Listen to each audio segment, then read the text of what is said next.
stayed at the Trump Tower for a hotel? No? Mm. Have any of you thought about owning the Trump Tower?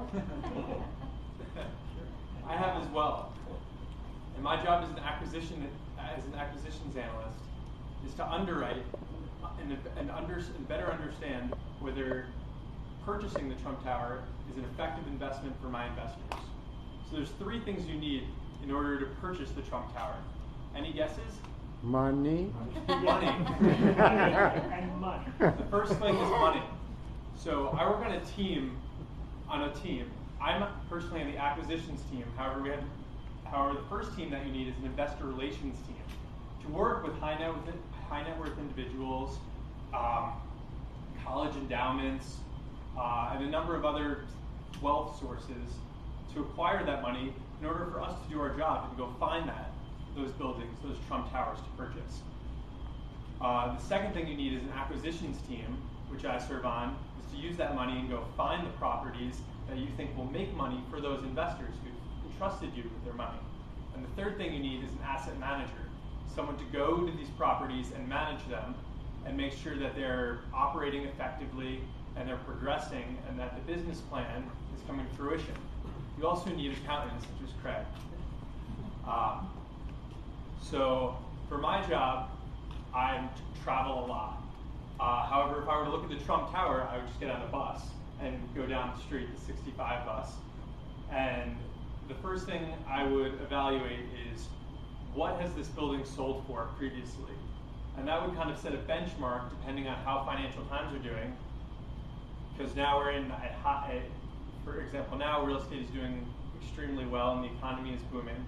So you know that the previous sales price would be a floor. So what we do is we take so the Trump Tower is interesting in that it's partially a hotel and it's also partially residential. The residential units occupy the higher floors because they can demand higher rents. And the lower floors are for the hotel guests, and it also has a lot of meeting space, which is also extremely valuable. So my job is to underwrite or evaluate and value using Excel, a math program, how much rent, gross potential rent, those residents can pay, so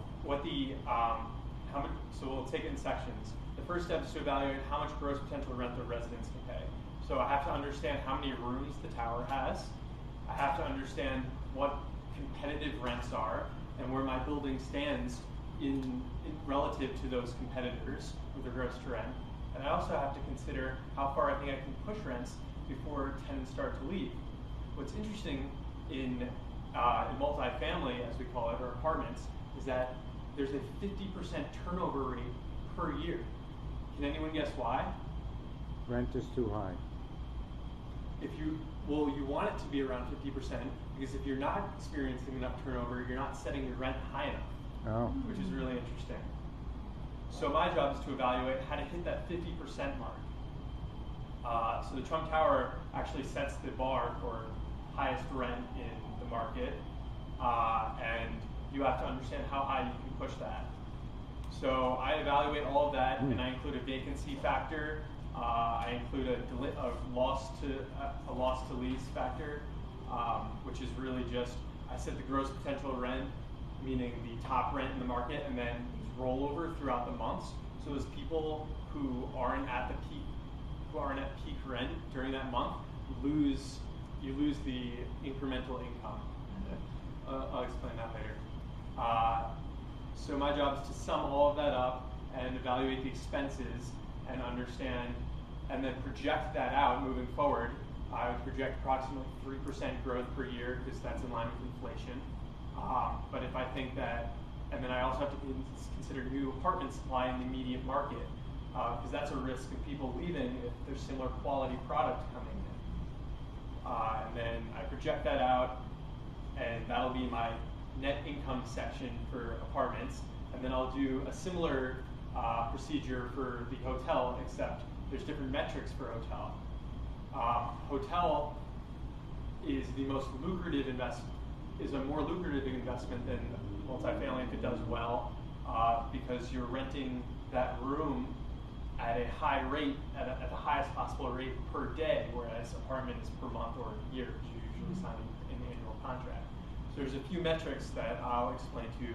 ADR is average daily rate, which is exactly what it says, the average daily rate that the hotel units. So it's income divided by units equals your average daily rate.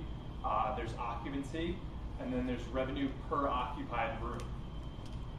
And I analyze those metrics to and project them out on a monthly basis.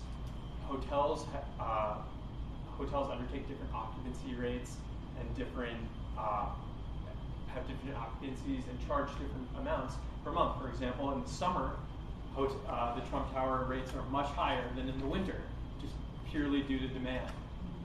So I project that out, and I again estimate potential growth along with expenses to get that hotel section.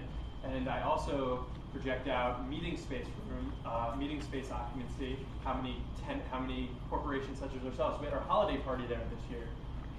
And you actually get a schedule, and you have to book that early, so you get a schedule of about out to a year of who's going to be occupying those spaces. So I project all that income out, and then I get net operating income, and then we add some debt to it. We'll get into that later to get my cash flow from operations, and then from there I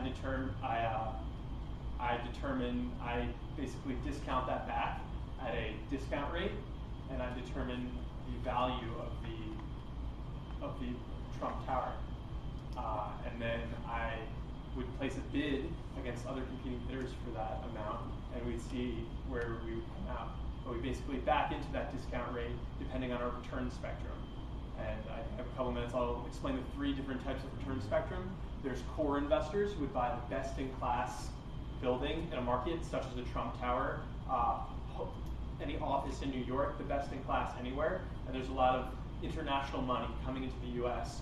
to buy cheap 4% return, long-term investment real estate property. There's value add, which is basically a building's 80% occupied. We're gonna use our asset management team to upgrade the building, get some leasing in, and get it better leased. And there's opportunistic, which is what I do, meaning I come in to basically a problematic or a deal that needs a lot of that basically we call it chopping wood. There's a lot of wood to be chopped. We come in, we see potential in the building, we create a business plan, we turn it over to our asset management team, which executes the business plan. We make our return, and then the investor relations team goes out and raises more money for us to do it all again.